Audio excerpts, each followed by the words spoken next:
Well, one thing that really was impactful to me was a situation that happened several months ago in which I had seen a patient who had asthmatic bronchitis, and for that she required an antibiotic and some prednisone. And with the prednisone, she had to take that with some food.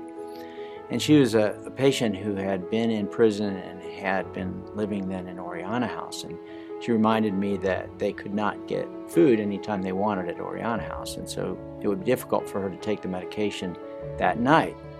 And I said, well, it's important that you take the medication that night.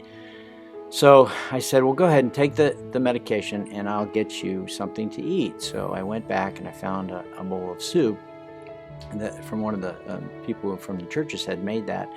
And so I brought it to her, and as I gave it to her, I started leaving the room, and I just froze, and I realized that she had started to cry.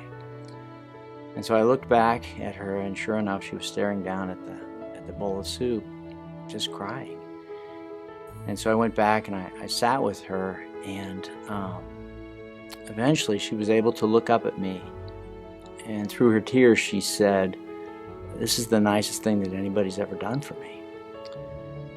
And I found that so humbling because I think she was serious. I think she really meant that was one of the, if not the nicest thing that anybody had ever done for her. And she told me about how difficult her life had been, and we were able to talk for a while, and I was able to pray with her. And that's what Faithful Servants is all about.